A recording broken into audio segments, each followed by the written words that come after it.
rests. Counting careless in the sky. What a thrilling time to be alive.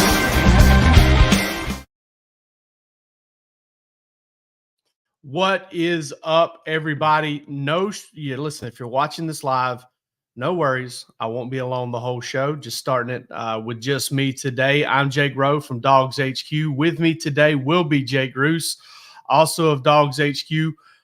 He'll be jumping in. And listen, it's a slow time of year technically, but we've got a lot to talk about. I always do. Joel Klatt kind of put out 10 games yesterday that are his 10 biggest games of the college football season, 10 games that are going to shape the college football season. And we're going to discuss that. We're going to get into a little bit of Georgia Super Regional talk with NC State. My man, Jake Roos, is here with me now. What's up, dude? Hey, somebody's feeling frisky this morning. getting quick on the gun, dude. Yeah. I just wanted to do it for fun, you know. I mean, we've always got gremlins in this system, so I just wanted to kind of get this thing rolling for fun. But we're going to talk about Super Regional, and we're also going to discuss – both Jake and I kind of broke into this business in recruiting, and I know everybody loves to talk about the money and this and that, and they've got all their opinions on why recruiting is different. There are some other things about recruiting that are just completely unnoticeable now. And I don't necessarily think it's a bad thing, and there's no better illustration than what we've got going on at DawgsHQ right now in terms of covering the current class and what's going on this summer. But Roos, what's up with you today? Not much, buddy. Up and rolling, working on a few things, getting some stuff together for this weekend. I hope people have had a chance to get over to DawgsHQ and check out the visitor list for this weekend, because it's another just absolutely loaded one, freakishly loaded, some would say. So getting some stuff ready for this weekend and really looking forward to that, man. Georgia just back-to-back weeks, man. Really, if you want to go 3 out of the last 4 with the scavenger hunt, been doing some heavy lifting here this last month. No doubt about it. And, you know, if you're members over at DawgsHQ, you know that Georgia made some moves this past weekend. I don't think this weekend's going to be any different. Just kind of going through that visitor list. I don't know, man. I looked at some guys and I was kind of like, I hadn't really heard Georgia a whole lot here, but this guy's taking an official visit. It makes me wonder if Georgia's going to maybe, kind of put a press on here or put its best foot forward and make some stuff known. But let's get into something first that really intrigues me. And this is the fact that there are, Joel Klatt put out his 10 college football games that'll shape the 24 season. I don't agree with all the games. Colorado at Nebraska. I mean, we're talking about 2 under 500 teams last year. I don't necessarily think that's they're worthy. They're vying for relevance, I think. Yeah, either one of those teams finish over 500 this year. Their coaches has had a lot of success. So that one kind of took me aback. The first one mentioned by Klatt is Georgia at Alabama. I think all of us can agree with that. He also mentions Georgia at Texas. But Roos, the one thing I want to get to first is the fact that Georgia begins the season against Clemson, and it's not even mentioned. What in the world? I think that's a commentary on how people feel about Clemson right now, to be honest with you. No more doubt. than anything. I mean, look, I would assume that we're of the mind that Georgia's going to come out number 1 in the preseason polls, or at least top 2. I'd be surprised if they didn't. So Clemson, where do they fall? And I was trying to think about that in the lead up to the show, and where is Clemson going to be in the preseason rankings? If you had to guess, where would you put them? Probably somewhere in the mid-teens, maybe 15, 16, somewhere around there. Yeah, and the thing about that is, I think they're getting there a lot based on, they listen, they have a good roster. It's not as deep as it should be, probably. They have not utilized the transfer portal in the way that some others have. And so, there are areas where they're going to struggle, but I do think that Clemson is probably getting by a little bit on their name in terms of that ranking. I don't think it would surprise people if Clemson wasn't in much of the conversation beyond the Georgia game. And if Georgia were to flub it, then, you'd probably say much the same about them. But at any rate, I think that him not including that is is a commentary much more on Clemson than it is Georgia, especially considering Georgia got 2 games on the list already.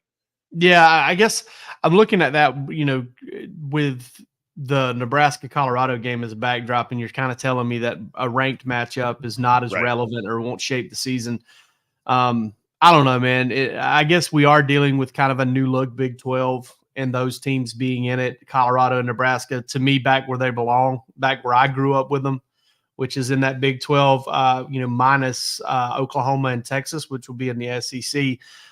So I just thought, it's wild, we're going to get to at the end of the show talking about kind of how recruiting is so unrecognizable, and with kind of a focus on the calendar. But to me, just the fact that game is not going to be one that shapes this college football season just kind of blows my mind a little bit, because I do think Clemson's going to be a factor in the ACC.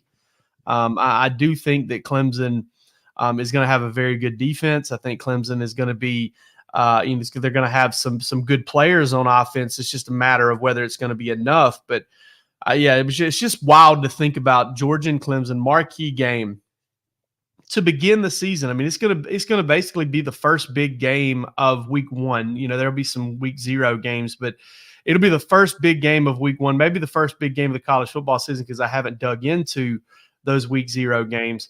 And here we are. It's not even going to shape the college football season, according to Joel Klatt, who I like a lot. I don't agree with everything he says, but I do believe what he says is measured, and he's not a hot take artist. I also found another one that was pretty interesting to me on this list: Missouri at Alabama. I agree with that. That one's going to be fun. I agree with that. Look, Missouri is one of those programs, man, that we'll see what happens this year. But I think there's a lot to be. Listen, these are. Since the Gary Pinkel days, these are certainly the best times that it's been to be a Missouri fan. Eli Drinkwitz's got that thing rolling. The support is outrageous. Their NIL program is one of the strongest in the country, bolstered by the fact that the state legislature has essentially set them up for success with it. A number of interesting factors there. I agree with him. I think Missouri is going to be a very, very interesting team to watch this year, and especially in an expanded playoff era. Yeah, and I know you can't just put one team in this that many times, but looking at some of these games, obviously Ohio State at Oregon is a big one. Clemson at Florida State. I guess since that's a conference matchup, it may decide the ACC. You start looking at the playoff and the conference champs and all that stuff. I understand that. The Georgia Clemson game doesn't really have implications in that way. Obviously, Georgia, Alabama, Georgia, Texas, Georgia, Ole Miss is also. You got the DJU. You got the DJU thing going on with Clemson, Florida State too, right? I forgot DJU was at Florida State. So, yeah. I don't even think Klatt mentions it, but yeah, that's a good point too. But you look at those, and I see Georgia, Ole Miss with everything Ole Miss did in the portal. Ole Miss doesn't even show up on the list, I don't think, which is crazy to me. Yeah, I don't know, man. If I was Joel, I might have decided to make this 12 games just so I could fit that one in there, because Ole Miss is going to be really good. Well, and doesn't it feel like this is a real kind of make or break year for Ole Miss? It feels like they have devoted a lot of resources. They pulled a lot of guys. They're kind of taking a swing for the fence, it feels like. When they went out and got a guy like Walter Nolan out of the portal, not that Lane hasn't done some fantastic things in the portal, but to go pull a guy of that caliber out, shows you where their head is. I think that this is a real swing for the fence year for Ole Miss. And, Alabama is, for me, and I'm saying this as somebody who, watches Georgia constantly. To me, there is no more interesting story in college football than Alabama this year, because you just don't know. Was it all Nick Saban? Was it the players? Was it the combination of the two? Are they able to sustain the success? If they lose, what happens? How does the fan base begin to react? I just don't know. I don't know what to make of Alabama this year, and I'm so excited to watch them, because I just don't. It's going to be so interesting. And Kalen DeBoer, God help it, Uncle Glenn Hartley says Alabama 9-3. If that's the case, Kalen DeBoer needs to move into hiding, probably somewhere, build a tunnel from his home to the stadium, because he's not. It's so odd, because on one hand, you're right. On one hand, it's like there's an obscenely tough standard to live up to, as far as wins and losses and competitiveness and SEC championships and college football playoff appearances. So I get that. And, you know, it may be tough. It may be tough if Alabama goes 9-3, 8-4, doesn't make the playoff, doesn't make the SEC championship game. It may be tough to find a good, you know, maybe tough to find bricks in in Tuscaloosa. You know, I mean, if you got to block up something and build a foundation for a house, it may be tough to find a brick because there may be, you know, people buying them and taping notes around them and throwing them at windows. Sure.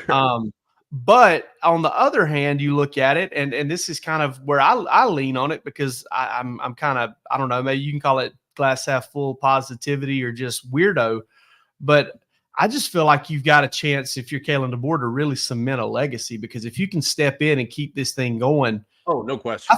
I think that's almost as hard, or maybe just as hard as rebuilding something. I agree completely. I think that it would be.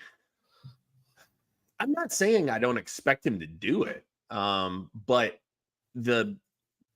we haven't seen it done easily and well very often, right? Yeah. I mean that's and we know it's going to look different. Like it's Sure. going to look different, which is a big part of all of it. Because for what was it, 17 years, from 2007 to 2023, it was Alabama, and Alabama ran a very similar defensive system, and they kind of had the same style of play, and they recruited the same type of players. And it was the gold standard. It was the platinum standard. It was as good as you could have asked for. And I'm not saying it's not still going to be good, but at the very least, we know it's going to look different. And that intrigues me in and of itself. Oh yeah, no, absolutely. 100%. And like I said, you don't see it pulled off easily or well very often. And so if he's able to do it, I agree with you, man. I think that would be very, very impressive. And look, I'm willing to give the guy the benefit of the doubt. He's been super successful everywhere he's been. The guy knows how to win football games, and he's proven that at each stop. Go look at his career record. Alabama is not just about winning football games, though. I mean, it is, right, at a macro level, but there's so many other pieces that come with being the head coach of the Alabama. It's about being in and winning certain football games. Sure. It's about, you know, it's about getting in and winning championship football games. And sure. You know, I see Craig Lawson saying Alabama was a standard till Kirby left. Alabama won 2 national titles after Kirby left and made another couple of national title games, I believe. You know, Alabama still was, you know, right up there, one of the standards in college football. If you want to consider Georgia the standard now, I would hear that. It wasn't. I mean, it didn't. Alabama didn't fall off the table as the standard as soon as Kirby left. That's for sure. Right. I mean, they've been really good. And that's just, you know, that's the way it is. I mean, it's you can say, hey man, Craig, asterisk titles, we can give Georgia asterisk titles. Okay. I mean, the injuries and whatnot. I mean, there are no such things. They don't put asterisks on those trophies. I can assure you. They don't. And you know, again, made a couple of other national championship games, made another college football playoff for 3 or 4 or 5, won SEC titles, beat Georgia and Atlanta every single time it got a chance to play Georgia and Atlanta. Still big part of the standard. I think Georgia has inserted itself into that realm too. I think Georgia is in that, you know, standard group there, but Alabama, it was still very much a part of it until Nick Saban left, and that is what it is. But you know, again, it's going to look different, and to me, that's going to be really interesting. Georgia gets to go play at Alabama for second time in 4-5 years. You know, that'll be fun, and then obviously the Texas game. Really excited to go see DKR from the inside and enjoy it, but. I mean, I totally agree with those 2 games being in there, and then the Ole Miss game not being in there. You know, to me is a little bit odd, but again, you can would you put Georgia Clemson over the Ole Miss game? No, I wouldn't do that. Okay. Definitely not. I think that anytime you're doing these things, and it was odd to me. I didn't necessarily think it should be mentioned. It just kind of blew my mind knowing what Clemson was 3 or 4 years ago, to see Georgia and Clemson with Dabo as the head coach playing and it not being on a list like that. I thought that was sure, especially to start the season.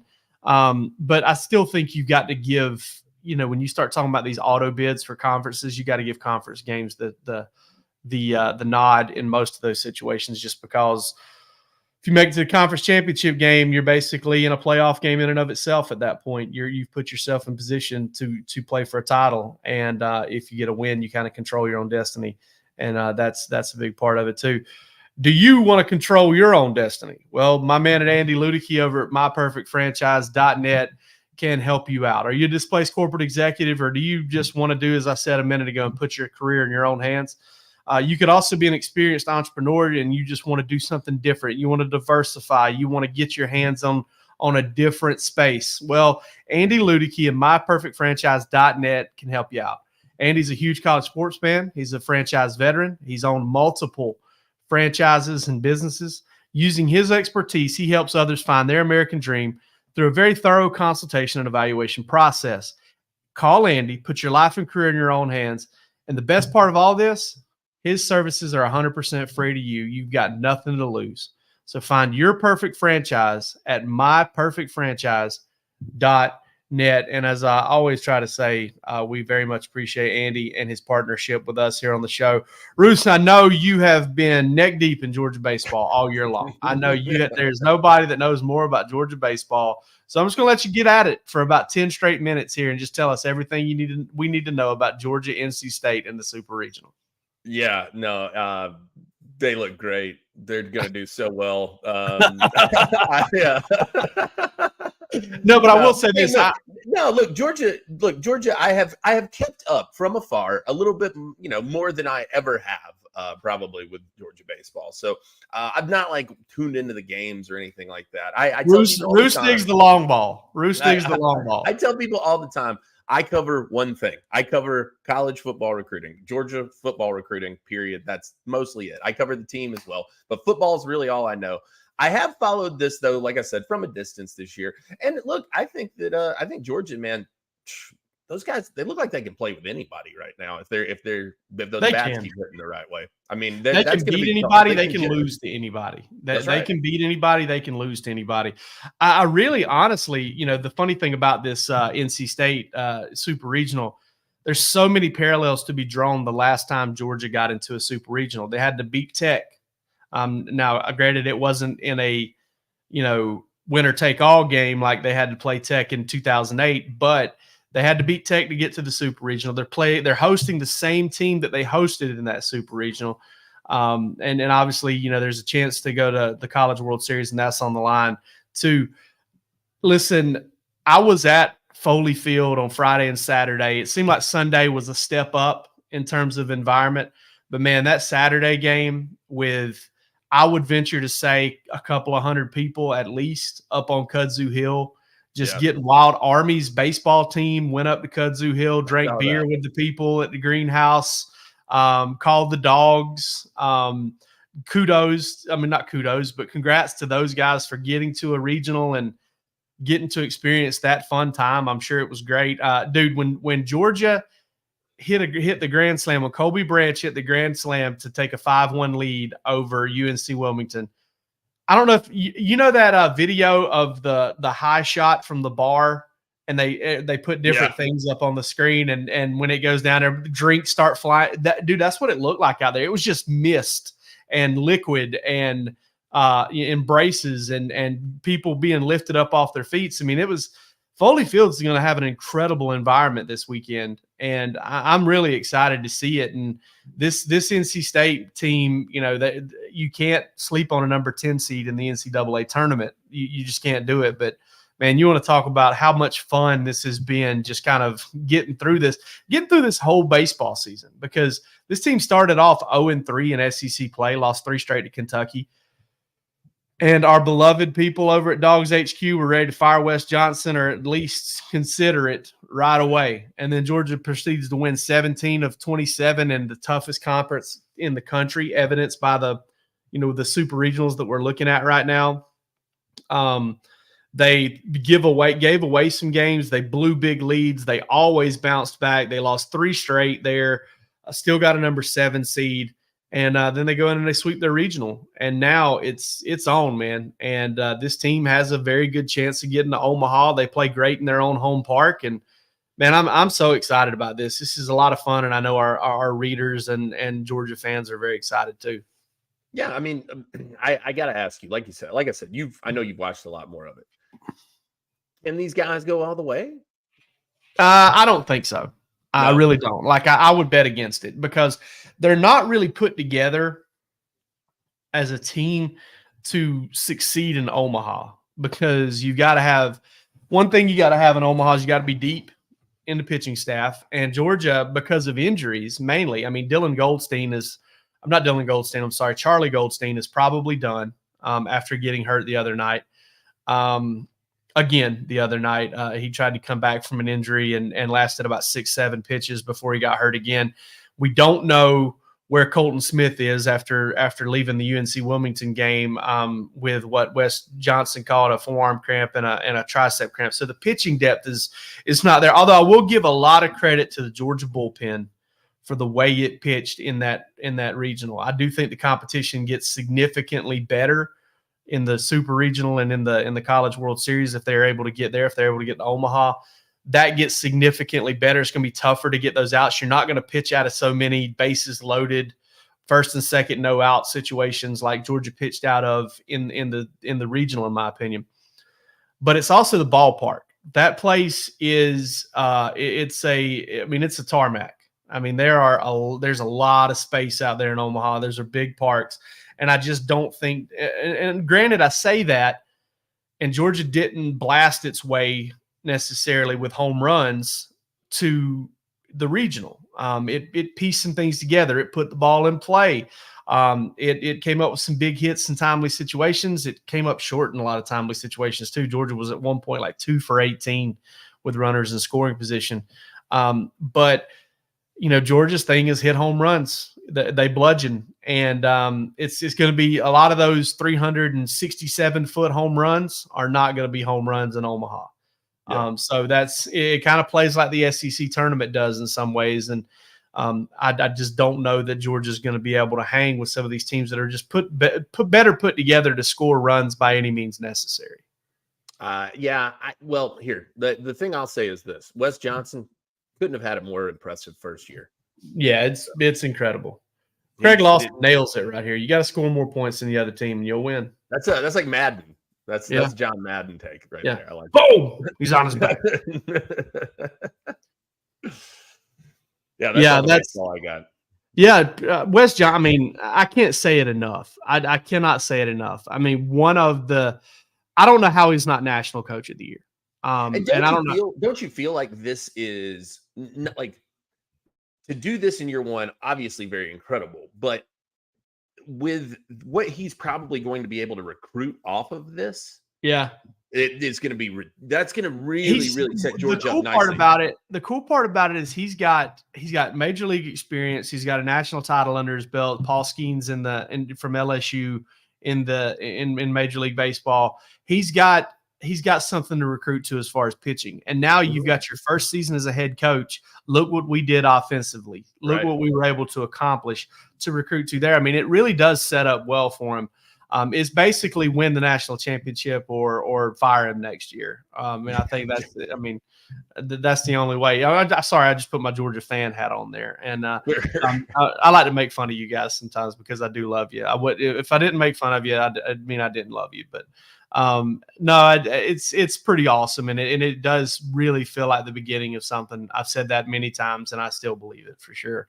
Let's talk about recruiting, and let's talk about Jake. Man, I was thinking this morning as we were we're all working on some stuff and getting ready for the weekend and writing on the stuff, and man, if you would have told me 10 years ago when I got into this business covering recruiting, I'd been in the business for a few years at that point, but I was still covering recruiting, say 11, 12 years ago, that, man, instead of standing out there and feeling like you were about to have a heat stroke covering a 7-on-7 during the summer, you're at home making sure that you've got pre-writes ready and everything like that, because you've got, 15 official visitors, 16 total visitors, because Mason Short's coming in as an unofficial this weekend. 15 official visitors on June the 7th. If you'd have told me that, I'd been like, what has happened? Did college football move to a summer sport? Did they move? Are they playing games in the summer? This is just it blows my mind now that we are doing what we're doing in June.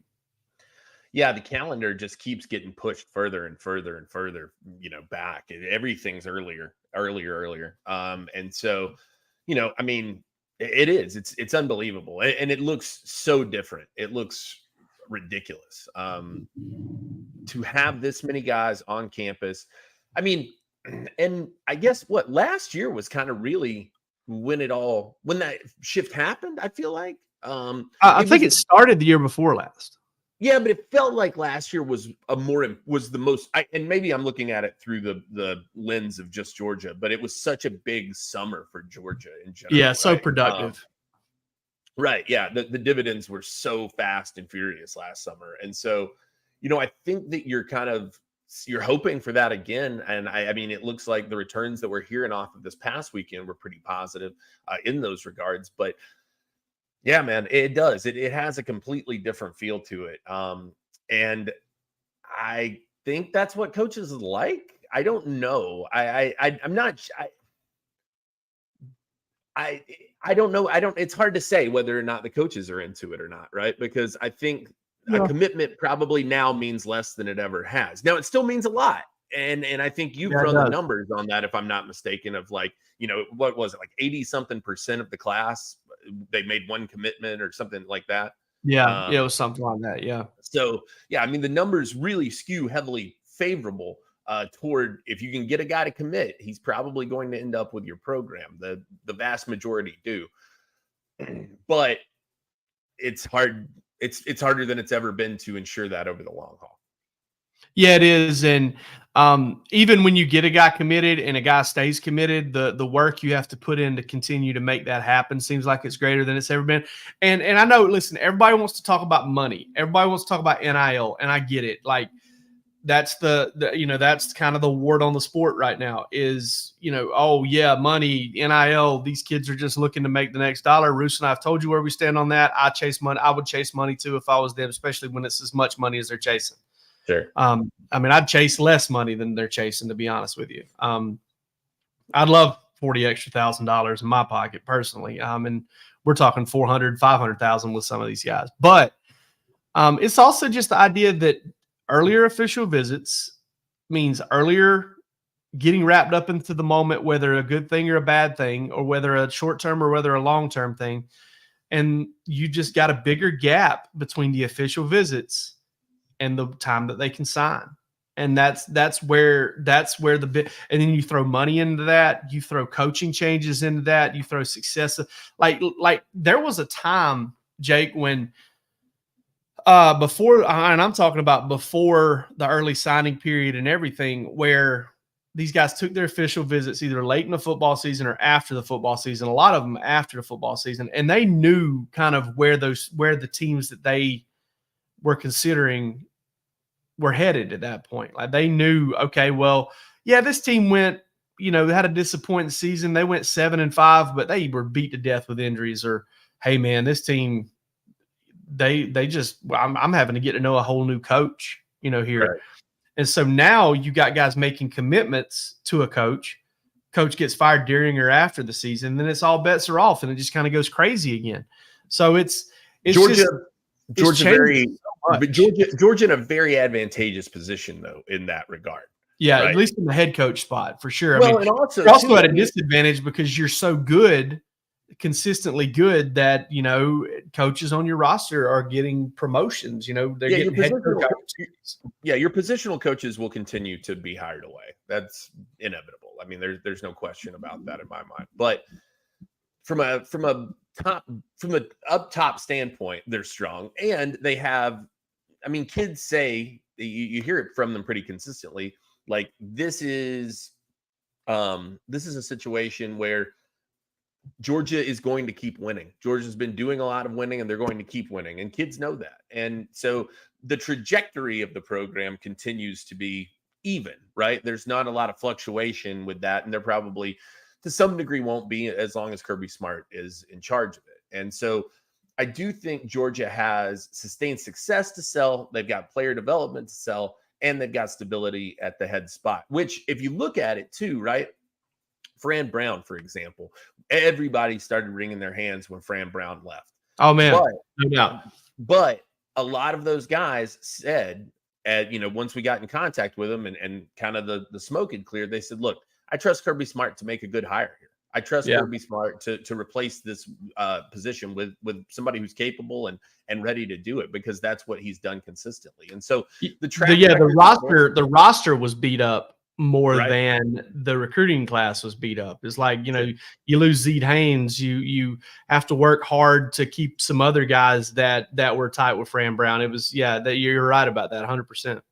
Yeah. So I think that's, look, Georgia has a lot of advantages right now. There's really no denying that. But I think that those are some significant ones in this regard. A lot of guys, and you kind of saw this, right, with Florida last year, for example. A lot of guys made early commitments to Florida, and then Florida floundered through the season, and a lot of guys reconsidered what they wanted to do. And so I think that that's something that, Georgia's not going to have to deal with as heavily. Their kids are not going to be, running in the opposite direction. I mean, they know where it is. They know where it's headed. They know where it's going. They know who's going to be leading the way. And that's huge for Georgia. Yeah, I was just thinking about it too. Georgia's got a little 3-year streak going where they have lost an assistant coach either to a head coaching position or the NFL 3 straight years. It was Dan Lanning 2021, Todd Monken 2022 goes to the NFL to be a coordinator, and then Fran Brown. If you want to go even further back, really, it's 5 out of the last 6 years, because you had Mel Tucker and Sam Pittman in back-to-back years too, there in 2018 and 2019. The only year it didn't happen was 2020. So basically, folks, what we're telling you here is that if Georgia goes to the SEC championship game, when they go to the SEC championship game, they're going to lose a coach. That's what it looks like right now. That's the only time they didn't go to SEC championship game since 2017, and I know they went in 2017, but that was kind of more the getting this thing up and rolling. But if they go to the SEC championship game in the past 6 years, they lose an assistant coach to become a head coach or to the NFL. Worst problems to have. Yeah, no doubt about it. Because the clock's ticking on Glenn Schumann. The clock's ticking on him. He's going to get a chance at some point. Trey Scott's probably going to get an opportunity somewhere at some point as well. I mean, these guys, T-Rob has been on the track to head coaching probably for some time at this point, right? I mean, so but the thing about it is another advantage. Oh, we didn't even mention Del McGee. Sure. Another advantage Georgia has in this regard is you can replace these guys with very, very talented guys, because they want to get on that same track as well. And they see that Georgia is not only developing players for the NFL, they're developing coaches to go on and be successful and lead their own programs. Yeah, it's like throwing a beautiful woman off a boat. Like, people just start jumping in like crazy. That's what Georgia's dealing with right now. That's what happens when one of these coaching positions opens up. Like, I had somebody tell me on the running backs coach job when Del McGee took that job, is like, man, you would not believe the interest. I mean, like, phone ringing off the hook, agents reaching out. Everybody wanted a piece of this thing because Georgia's had 3 non-coordinators get head coach jobs, since Sam Pittman, starting with Sam Pittman in 2019. That's crazy. We heard of. There have been so many of them we forgot about the most recent one. Yeah. I mean, we didn't mention it. So really. But that all goes back to the recruiting and just how good of a job Georgia has done at retaining guys when that happens. And listen, Georgia's better equipped to handle it. Most of it, I don't think we're telling anybody anything they don't know as far as that goes. But going back to the original point of this whole timeline, it's just. I don't know, man. In some ways, it's stressful for us because we're trying to keep up with it. You wake up on a random Tuesday morning in August and you get word that, hey, I think so-and-so is about to decommit today. And you're like, geez, what God, man. Like, do we have to do this right now? Like, this is supposed to be, I was going to the pool today. I was going to go play golf. What's going on? But it happens, and it's crazy. And I'm glad we get to cover it because it is very interesting. I mean, it is a byproduct, though, largely, right, of the push for the early enroll. I think that that's kind of the necessary. Smart Rick's fault is what it is. Yeah, sure. But I mean, these summer OVs, I think, are a side effect of that, and the idea that a lot of these guys, and you hear it really consistently from guys. Whereas I feel like I'm hearing it more now than I did about 10 years ago when I got started in this. Guys want to get this stuff out of the way before their high school seasons in most cases. Now, I remember you'd go to a lot of Friday night games to go to a commitment. You'd do a halftime commitment, or they do something.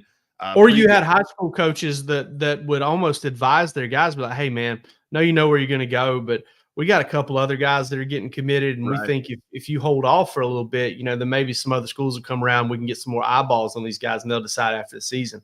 100%. Now the high school coaches are just like, "Hey, can you be done with this by the time we're over with? For God's sakes!" Yeah, absolutely. It really has, and so you hear that refrain a lot more. The idea of, I want to get this done prior to my season, then I want to focus on my season. And we can call it what it is too. And I mean, I'm not saying that we don't contribute to this, because we certainly do, but it's a lot for these kids, man. And it's a lot to take in. I don't blame them for wanting to be done with it and able to focus on their senior year and play with their guys and have a good time, man. And just kind of set this thing to the side, because there's a lot of pressure. There's a lot of people that want to pull you in a lot of different directions and ask you a lot of questions, and coaches that want to talk to you and, come to visit us, and et cetera, et cetera. So, I don't blame those guys for doing that, but it just continues to accelerate the calendar further and further. And that'll be the case until they get something figured out. And I don't know what that's going to be. I have been and remain a proponent of, you just open the window and you say, look, August of your senior year, if you want to sign, go ahead and sign. Go ahead and put ink to paper. But we're probably some ways away from that, and I don't know how much everybody really wants that. Like, whatever we do, it won't make total sense, and in some ways, it'll make no sense, because that's just the way. And someone will find a legal loophole to get out of whatever happens, and the cycle will continue ad nauseum forever. I'm going to criticize it, but I'll also be the first to tell you, when you come up with a czar to figure all this out, I want 0 votes. Sure. I don't want to win by 1 vote. I don't want to risk it. Just give me none so that I make sure I don't win it. I'll fill out whatever paperwork I have to fill out to make sure I'm not in contention, because I don't want to do it. It sucks. One thing I do want to do, though, is thank everybody for listening. I appreciate it. Thank everybody for watching. We appreciate that as well. Once again, you've wasted a lot of time listening to two knuckleheads talk about nothing. Talk about a game, really. A game that you all love, though, and we do too. We will be back with you on Sunday to discuss a big official visitor weekend. Like we said, 15 official visitors this weekend. Come on over to DawgsHQ, check out the list. I will not be back on Sunday. I'm going on vacation starting Friday, leaving to go on vacation. I've got about a half kilo of black tar heroin, and I'm going to go vacation. Yeah, I'm going to go over the Curry Beach Bridge and forget about life for a while. No, I'm taking the family to Curry Beach. We're going to have a good time. We're going with some other family, and going to go goof off, maybe do a little fishing, eat a lot of seafood, gain some weight, that sort of thing. It's going to be a lot of fun. Oh, Dylan Brooks said, God almighty knows. Seemed like a Myrtle Beach guy. Dude, I went to Myrtle Beach a few years ago because our house, the house that we normally rent in Curry Beach, got rented up before we could decide exactly when we wanted to go. I'll never go back to Myrtle Beach. I'll never. I've always assumed it was like Gatlinburg meets Panama City. I don't even know what it is. I just know it's bedlam. It is absolute bedlam. It's what it is. I mean, when you're talking about like, all right, I'm a little tired and sore this morning from playing on the beach with my kids all day yesterday. I'm going to get out there at 10 o'clock this morning. You get out there at 10 o'clock and you're 19 rows away from the beach. Yeah. Oh, sure. Yeah, and I mean, when you could throw a handful of sand up and a grain will hit 7,000 people, sure. You are in some tight quarters, buddy. And Curry Beach, Dylan, is spelled Kure. It's in North Carolina. It's about 35 minutes south of Wilmington, and it's very quiet. There's only houses on the beach. There's no high rises or anything like that. It's very, very laid back, and it's got to awesome. be a little bit of a haul for you, though. Oh, it is. It's about 6 hours. Yeah. But what we always try to always grab a little Marriott points, grab us a one-night hotel in Columbia for the way up, and we kind of take our time getting up there, and then when it's on the way home, it's just kind of like bear down and make it happen. I mean, nothing like enjoying the beauty of Columbia. Oh yeah, Columbia, South Carolina, dude. One of America's most beautiful cities. You know, the funny thing about Columbia is you can be in Columbia, South Carolina, anywhere between May the 1st and October the 1st, and it is going to be about 15 degrees hotter in Columbia than it is anywhere else within 30-mile radius. Oh, 100%. It is built. There are 2 double doors to hell, 2 large double doors to hell, and Columbia is built right over the top of them. It's the hottest place on earth. But yeah, we break up the drive. It's going to be a lot of fun. But I won't be back until not this Sunday, but the Sunday following. But the guys will have you taken care of. And you guys deserve a break from me anyway, because I suck. So y'all take it easy, have fun this weekend, and we'll be back with you on Sunday.